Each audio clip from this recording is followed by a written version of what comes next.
अस्सलाम वालेकुम एवरीवन। आज की जो ये वीडियो है ये इसी तरह से है जिस तरह पहले मैंने एक वीडियो बनाई थी establishment of Islamic Republic of Pakistan यानी इस्लामी जमहूरियत पाकिस्तान का क़याम। तो उसमें जो मेजर इवेंट्स थे वो हमने डिस्कस किए थे।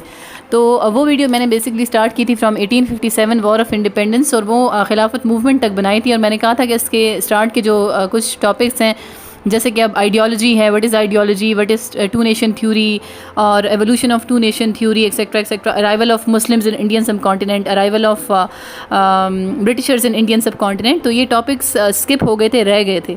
तो मैंने कहा था कि उस पर अलग वीडियो बनाएंगे और फिर उसके बाद आगे के जो खिलाफत मूवमेंट के बाद के मेजर टॉपिक्स थे उस पर अलग से वीडियो बनाएंगे।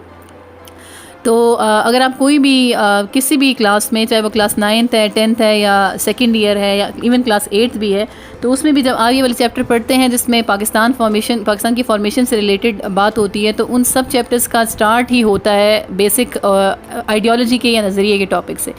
तो आज का जो स्टार्ट का फर्स्ट टॉपिक ये है वो है कि what is an ideology. Ideology कहते किसे हैं? आइडियोलॉजी ऑफ पाकिस्तान की तरफ मूव करने से पहले जो है हम बात करेंगे कि आइडियोलॉजी होती क्या है, तो यह नज़रिया किसे कहते हैं। तो ये आइडियोलॉजी निकला है आइडिया से, ठीक है, set of idea, system of ideas होते हैं, तो ये इस चीज़ से निकला है। तो what is an ideology? Ideology के को समझने के लिए इसके लिए पहले ये होना चाहिए कि इसके 2 टाइप्स होते हैं। फॉर एग्जांपल एक जो पहली होती है that is called individual ideology या इनफरादी नज़रिया, ठीक है। तो इंडिविजुअल आइडियोलॉजी क्या होती है कि मतलब एक बंदे की, एक इनफरादी इंसान है, एक अलग सा शख्स है, उसकी अपनी एक कोई ऑब्जेक्टिव है, कोई एम है और उसे वो फुलफ़िल करता है। फॉर एग्जांपल अगर जो है एक बंदे का एम है कि वो इंजीनियर बने या वो डॉक्टर बने, उसके लिए जो स्ट्रगल करता है, तो एम इज़ उस गोल को अचीव करने के लिए, डॉक्टर बनने के लिए जो उसकी स्ट्रगल होती है, तो उसको जो है हम कहते हैं कि ये इस बंदे की पर्सनल आइडियोलॉजी है, इसका एक नज़रिया है, तो इंडिविजुअल नज़रिया है, ठीक है। इस से दूसरा जो टाइप है उसकी that is called collective ideology या इज्तिमाई नज़रिया। तो वो एक कौम का होता है, एक नेशन का होता है एज अ होल, और वो जो आइडियोलॉजी होती है उसमें सिंपल ये होता है कि वो अपनी अकल के मुताबिक, अपनी सोच के मुताबिक जो है प्लान तैयार करता है। फॉर एग्जांपल इंडो पाक सब कॉन्टिनेंट के मुसलमानों ने मिलकर सोचा कि we should have a separate nation for ourselves, हमारे लिए एक अलग नेशन, एक अलग स्टेट होना चाहिए, एक अलग मुल्क होना चाहिए। तो उसके लिए जो उन्होंने स्ट्रगल की थी तो वो उनकी आइडियोलॉजी थी। तो जब इंडिविजुअल आइडियोलॉजी वो होती है जो एक अलग से बंदे की होती है, एक इंसान की अपनी आइडियोलॉजी, अपना नज़रिया होता है, जबकि कलेक्टिव आइडियोलॉजी जो कि पूरी कौम का नज़रिया होता है, तो उसको आप कलेक्टिव अपनी सोच के मुताबिक जो है आप एक टारगेट सेट करते हैं, उसको अचीव करने के लिए आप स्ट्रगल करते हैं, तो that is your collective ideology. अब ये तो हो गया बेसिक के नज़रिया क्या है। अब इसके बाद सेकंड ये पॉइंट याद रखना ज़रूरी है नज़रिए के बाद कि what is the importance of ideology, यानी नज़रिए की अहमियत क्या होती है, इसकी क्या खासियत है, क्या अहमियत है नज़रिए की। तो जो भी कौम, अब हम सबको पता है कि Pakistan is an ideological state, ये पाकिस्तान जो एक नज़रियाती रियासत है, नज़रियाती मुमलिकत है, क्योंकि एक नज़रिए की बुनियाद पे ये मार्ज़ वजूद में आया। एंड व्हाट वाज दैट नज़रिया? दैट नज़रिया वाज जो था वो किस पर बेस्ड था? That was the two nation theory के ऊपर बेस्ड था। तो टू नेशन थ्योरी पे आने से पहले अब जिस कौम का एक नज़रिया होता है, एक नज़रियाती कौम जो होती है बेसिकली, तो वो उसकी क्या अहमियत होती है, नज़रिए की क्या अहमियत है? तो उसकी अहमियत जो है वो होती है कि सबसे पहले जो भी कौम एक नज़रिए पर बेस्ड होती है, जो भी कौम एक आइडियोलॉजी के रिज़ल्ट में सामने आती है, तो उस कौम में यूनिटी होती है, उस कौम में जो है वो इत्तेफाक होता है, इत्तेहाद होता है, ठीक है। दूसरा ये कि उस कौम के सामने बिल्कुल एक क्लियर कट पिक्चर होती है कि ज़ाहिर है आपने नज़रिए का तो मतलब ये है कि आपने एक टारगेट सेट किया और आपने उस टारगेट को अचीव करना है।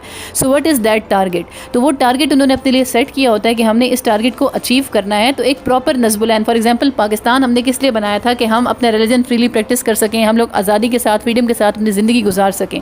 So this was our ideology at that time, at that spot, ये हमारा ऑब्जेक्टिव था। तो अब हमारे पास जब एक रियासत बन गई तो इसके बाद हमारे पास एक क्लियर कट पिक्चर थी कि हमने कौन से रूल्स बनाने हैं, कौन से रेगुलेशंस बनाने हैं, हमारे मुल्क का आइन कैसा होगा यानी कॉन्स्टिट्यूशन कैसा होगा, हमारे मुल्क का कानून कैसा होगा यानी लॉ कैसा होगा। तो इन सब में हमारे लिए हमें आसानी हुई।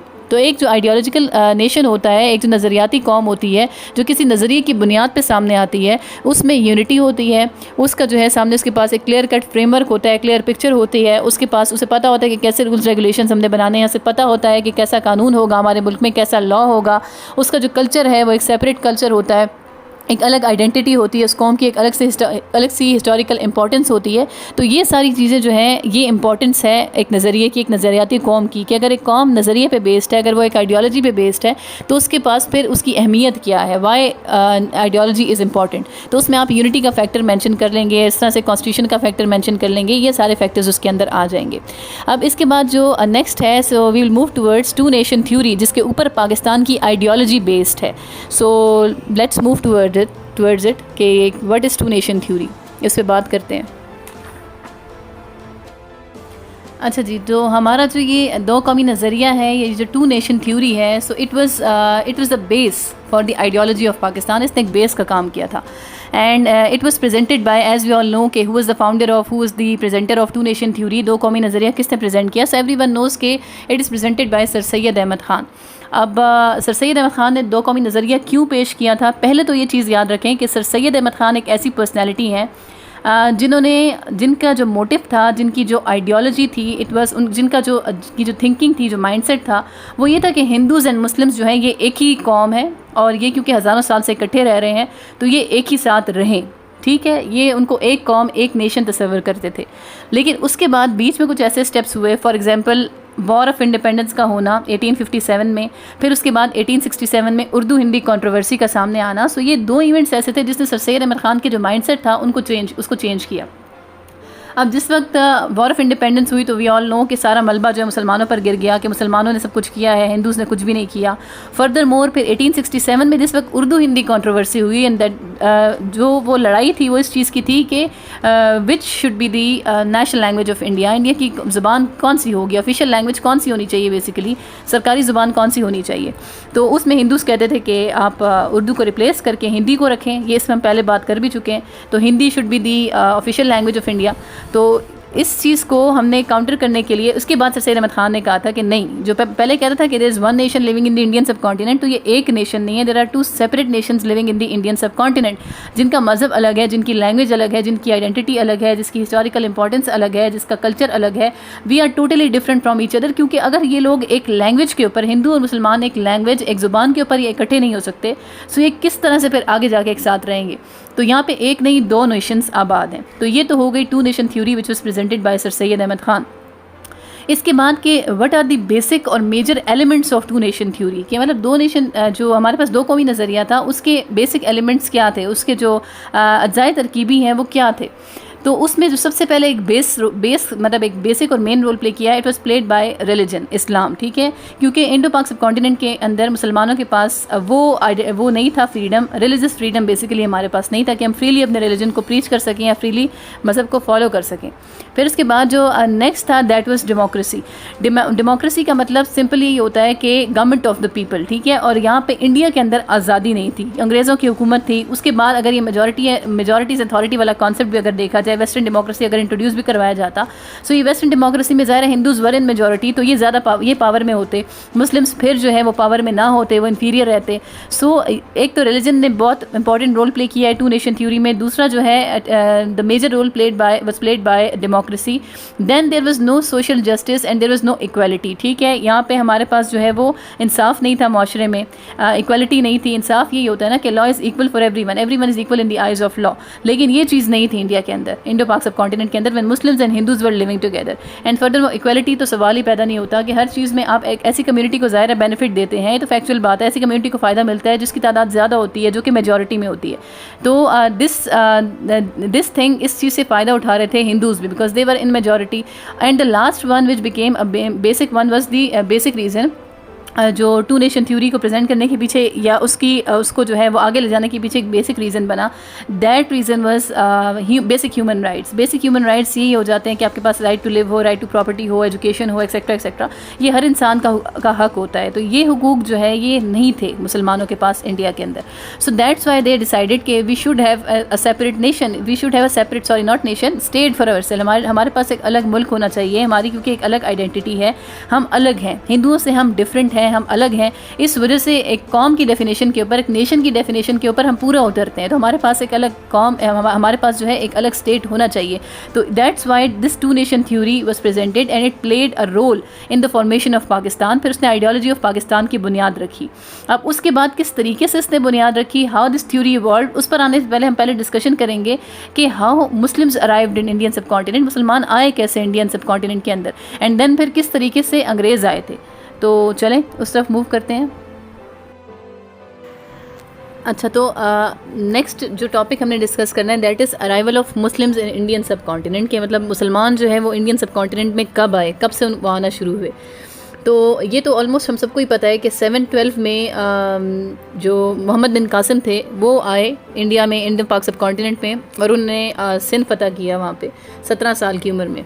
एंड इसका भी हम डिस्कस कर चुके थे ऑलरेडी कि ये एक उमैयद जनरल थे, बनु उमैया के जनरल थे, और इन्होंने आके वहाँ पे सिंध फतह किया। So that was the arrival of, वहाँ से स्टार्ट होता है ये टाइम पीरियड कि he open the door for the other Muslim conquerors कि वो आएँ और इंडिया में आके हुकूमत करें या अपनी सल्तनत बनाएं या आके जो है यहाँ की टेरिटरीज़ पर रूल करें।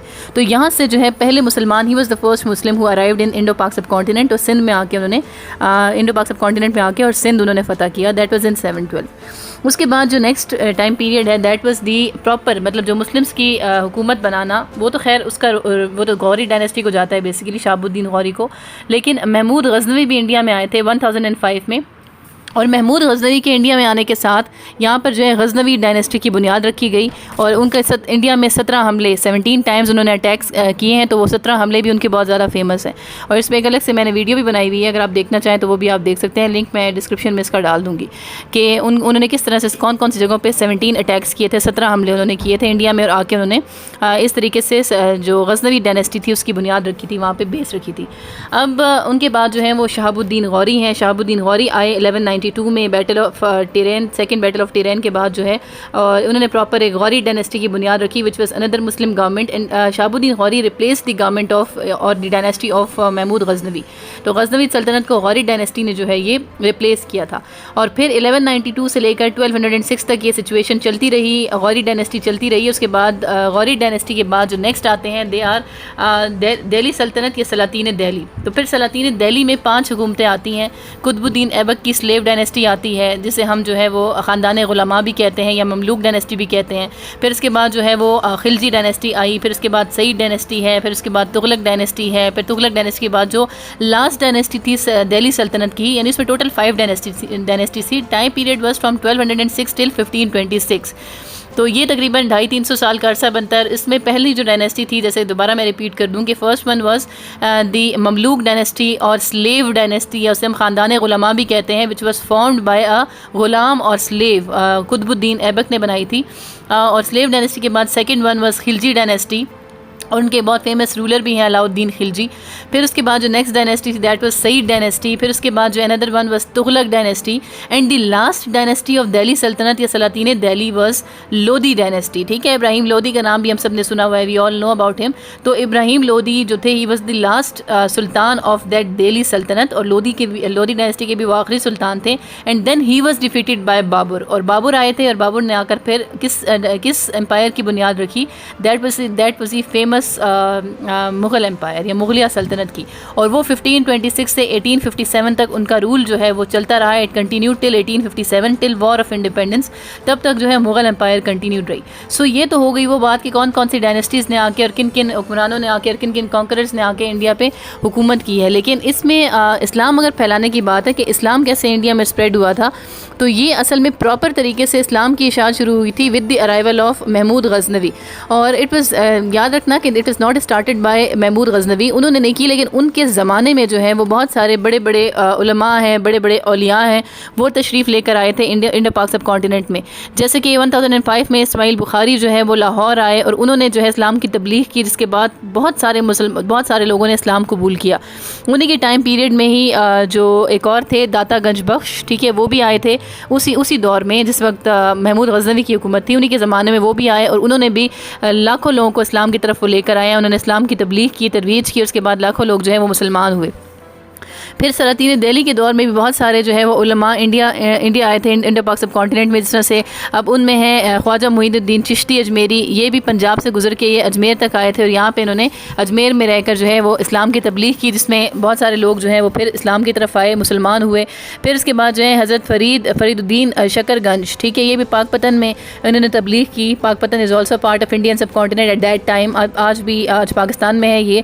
तो यहाँ पे बहुत सारे औलिया और बहुत सारे सूफिया। तो हमें जो चीज़ याद रखनी है कि हाउ मुस्लिम्स, तो अराइवल में हमने बात कर ली कि फ्रॉम मोहम्मद बिन कासिम टिल जो है वो मुग़ल एम्पायर, यानी मुग़ल एम्पायर तक जो है मुसलमानों की हुकूमत रही है इंडियन सब कॉन्टिनेंट के अंदर।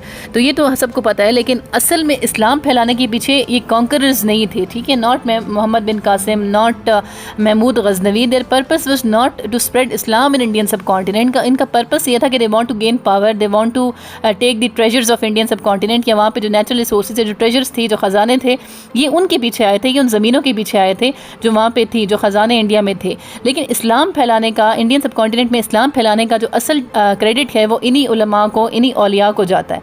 तो इसमें आपने ये सारे मेंशन करने होंगे when you will write about the arrival of Islam in Indian सब कॉन्टिनेंट, ठीक है, मुस्लिम्स या इस्लाम इन इंडियन सब कॉन्टिनेंट में इन उलमा को मेंशन करना, इट्स वेरी इंपॉर्टेंट। तो ये तो हो गया arrival of Muslims in Indian सब कॉन्टिनेंट। अब बात करते हैं कि हाउ ब्रिटिशर्स अराइव्ड, अंग्रेज़ किस तरह से आए इंडियन सब कॉन्टिनेंट में। अच्छा, अंग्रेज़ों का अराइवल जो है ब्रिटिश एम्पायर, जिस तरह से उस टाइम पे डेफिनेटली ये बात आपको पता होनी चाहिए कि 1945 से पहले वर्ल्ड वाज मल्टीपोलर, ठीक है, मल्टी मीन्स बहुत सारे। So there were many super powers at that time. तो उसमें यूरोप में भी बहुत सारी सुपर पावर्स थी। इस तरह Mughal empire was another super power in Indian subcontinent या एशिया के अंदर।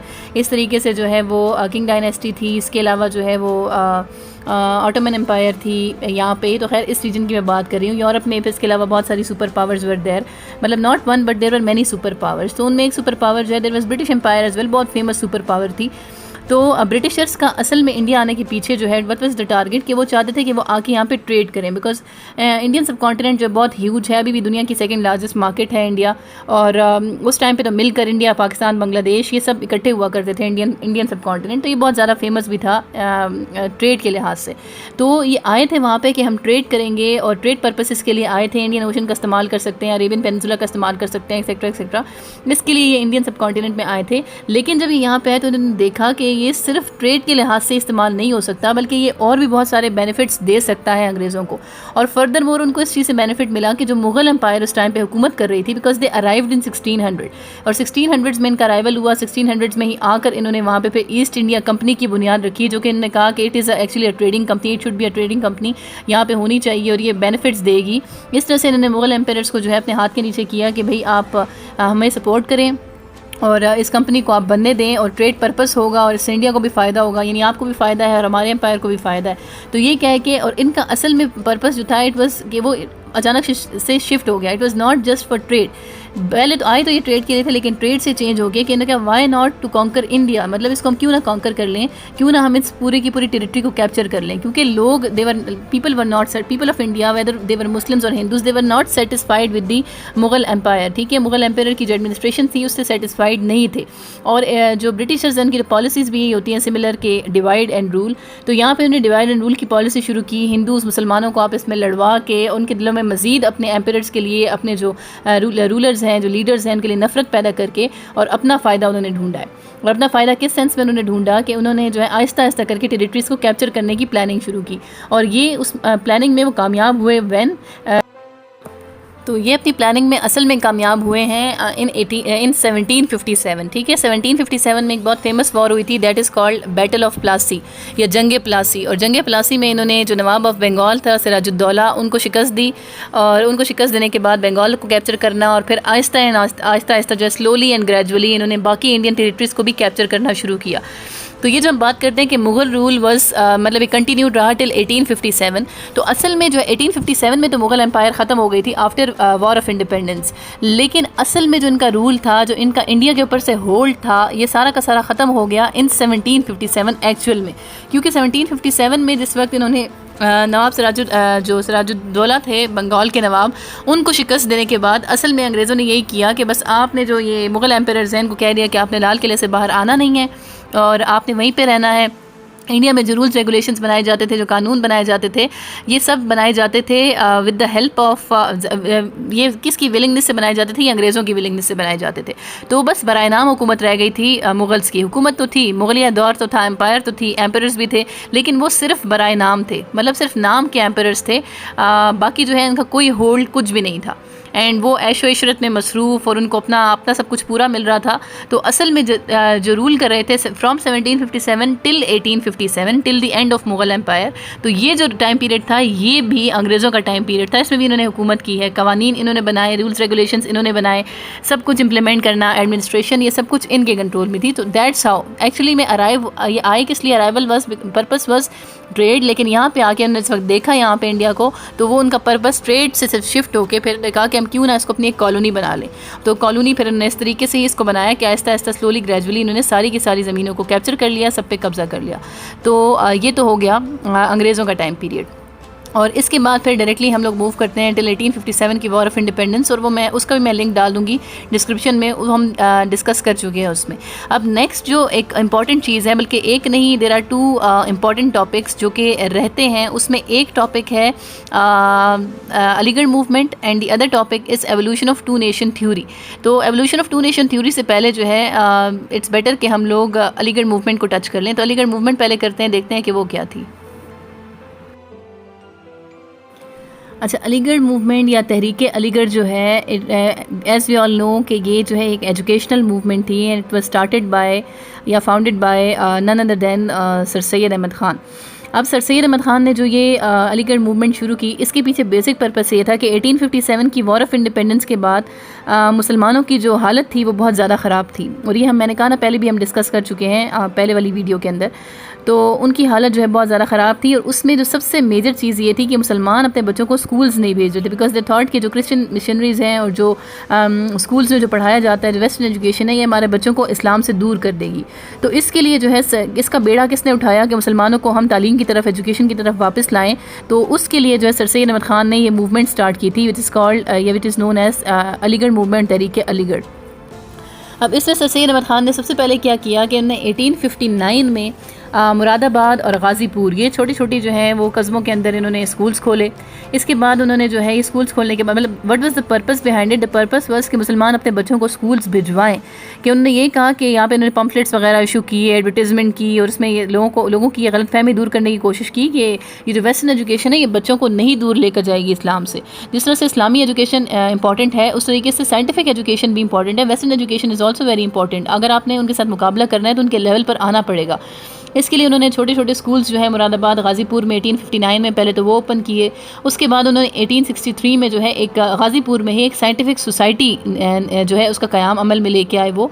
और साइंटिफिक सोसाइटी का पर्पस क्या था कि जितनी भी अच्छी अच्छी किताबें जो कि यूरोपियन लैंग्वेजेस में लिखी हुई हैं, जिसे मुसलमान नहीं समझते, उसकी ये ट्रांसलेशन करेगी उर्दू में, ताकि मुसलमान जो है इसको समझ सकें। इंडिया के लोगों को जो है ये वो इन किताबों से, इन बुक्स से जो कि यूरोपियन लैंग्वेजेस में हैं, इनसे फ़ायदा उठा सकें। तो साइंटिफिक सोसाइटी का ये पर्पस था।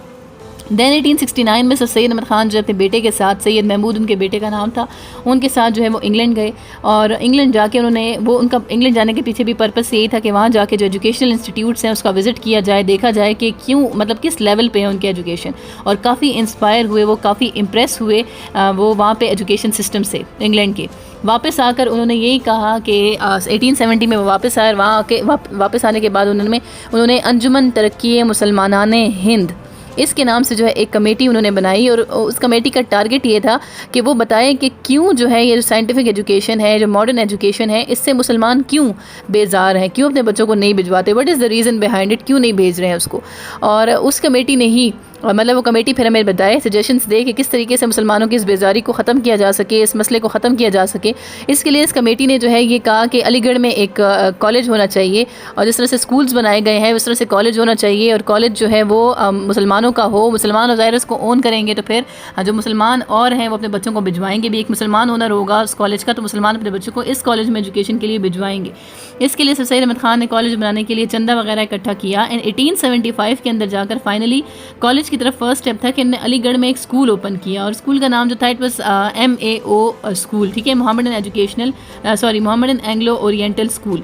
तो ये एमएओ स्कूल के बाद जो है 1877 के अंदर फाइनली उसको मोहम्मदन एंग्लो ओरिएंटल कॉलेज का जो है वो नाम दिया गया, यानी कॉलेज में वो शिफ्ट हो गया, ट्रांसफॉर्म हो गई वो स्कूल।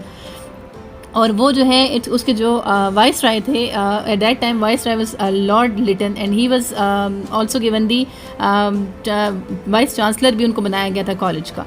फिर उसके बाद जो है इस कॉलेज में ये कहा जाता था कि सिर्फ यहाँ पे इस्लाम ही नहीं पढ़ाया जाएगा, यहाँ पे इस्लाम के साथ साथ साइंटिफिक एजुकेशन भी दी जाएगी, मॉडर्न एजुकेशन भी दी जाएगी। तो जो मुसलमान स्टूडेंट्स हैं वो इस्लामिक एजुकेशन उनके लिए कंपलसरी होगी और वो साइंटिफिक एजुकेशन भी हासिल करेंगे। ऑन द अदर हैंड जो नॉन मुस्लिम स्टूडेंट्स होंगे वो सिर्फ और सिर्फ साइंटिफिक एजुकेशन हासिल करेंगे, उनके लिए Islamic education is not compulsory. अब इसके बाद जो है एक नेक्स्ट स्टेप लिया गया कि अलीगढ़ जो हमारे पास मूवमेंट है उसमें आपने ये बातें याद रखनी है कि इसमें दो सबसे इंपॉर्टेंट जो है इसके पिलर्स थे, दो मेन सतून थे। एक तो यही हो गया एमएओ कॉलेज जिसे हम अलीगढ़ कॉलेज भी कहते हैं, ठीक है, Mohammedan Anglo Oriental college. And the second most important is Mohammedan educational conference. Now what was Mohammedan educational conference? ये फर्स्ट टाइम हुई थी 1886 में और ये डिसाइड हुआ था कि फिर ये हर साल हुआ करेगी ये कॉन्फ्रेंस। और इस कॉन्फ्रेंस में बेसिक पॉइंट्स क्या डिस्कस हुआ करते थे, मतलब जब भी ये कॉन्फ्रेंस होती थी 1886 में भी इसमें यही पॉइंट्स डिस्कस हुए कि अलीगढ़ कॉलेज के लेवल के और कॉलेजेस मजीद और जो एजुकेशनल इंस्टीट्यूट्स हैं वो इंडिया में ओपन किए जाएं। उसके बाद जो सेकंड डिस्कशन होती थी दैट वाज कि मुसलमानों में जो ये मॉडर्न एजुकेशन है, जो साइंटिफिक एजुकेशन है, उसकी क्या इंपॉर्टेंस है, मुसलमानों को ये चीज़ रियलाइज़ करवाई जाए, ठीक है। इसके लिए डिस्कशन हुआ करती थी इस कॉन्फ्रेंस के अंदर। फिर उसके बाद ये भी था कि जितने भी मुसलमानों ने स्कूल्स वगैरह ओपन किए हैं, एजुकेशनल इंस्टीट्यूट, चाहे वो कॉलेजेस हैं, स्कूल्स हैं, तो उस पर हम नज़र रखें कि उस पर जो इस्लामिक एजुकेशन दी जा रही है वो कैसी है, वो वाकई में क्या रिलीजियस एजुकेशन है या नहीं, वो इस्लाम के नाम पर कहीं कुछ और तो नहीं पढ़ा रहे बच्चों को। And the last but not the least कि जितने भी रवायती हमारे जो मदरसे हैं मुसलमानों के या और जो स्कूल्स वगैरह हैं उसका जो सिलेबस है उसको लेकर आया जाए, किससे मतलब जो मॉडर्न डे का सिलेबस है, जो मॉडर्न एजुकेशन का सिलेबस है उसके लेवल पर उसको सेट किया जाए। तो दीज वर द पॉइंट्स जो कि हर साल इस कॉन्फ्रेंस के अंदर डिस्कस किए जाते थे। And this conference was first held in 1886, ठीक है। तो आपने इसमें जो बेसिक पॉइंट्स है, this was all about Aligarh movement. से ज़्यादा आगे जाने की ज़रूरत नहीं है, बस इतनी है कि will started from the 1857 war कि मुसलमानों की एजुकेशनल हालत बहुत ज़्यादा ख़राब थी। And then sir Syed Ahmad Khan decided कि मुसलमानों को एजुकेशन की तरफ लाया जाए। एंड फ्रॉम 1859 से उन्होंने इसको स्टार्ट किया, स्कूल्स ओपन किए, साइंटिफिक सोसाइटी ओपन की, मोहम्मदन एजुकेशनल कॉन्फ्रेंस आपने मेंशन करनी है, मोहम्मदन एंग्लो ओरिएंटल कॉलेज आपने मेंशन करना है, इसके अलावा उनका विजिट मेंशन करना है। So this was all about Aligarh movement. Now after Aligarh movement the most important topic and I guess the last topic of this video is के evolution of two nation theory, that how this two nation theory evolved और transformed. तो चलें वो discuss करते हैं। अच्छा, जो ये दो कौमी नज़रिए का इर्तिका है या जो ये नज़रिया पाकिस्तान का इर्तिका इस तरह से लिखा होता है या तो फिर इंग्लिश में लिखा होता है evolution of two nation theory, इस टॉपिक का मतलब ये है असल में कि जो ये टू नेशन थ्योरी है, evolution of two nation theory, आपको तो पता है कि what is two nation theory, how this theory evolved into the idea of Pakistan. कि मतलब ये सिंपल सी टू नेशन थ्योरी थी which was presented by sir Syed Ahmad Khan के there are two separate nations living in the Indian subcontinent having separate religion, having different religions, languages, cultures etcetera etcetera, ठीक है।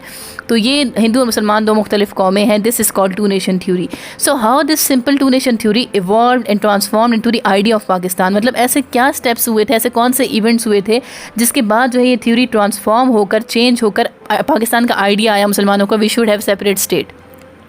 अब इससे पहले आपको ये बात याद रखने की ज़रूरत है कि मुसलमानों को जो पाकिस्तान का आइडिया आया था दैट वाज इन 1940, ठीक है। इससे पहले जो है बात नहीं हुई थी समथिंग लाइक कि हमें एक सेपरेट स्टेट चाहिए और एक पाकिस्तान, नो वेज, ये 1940 में हुआ था।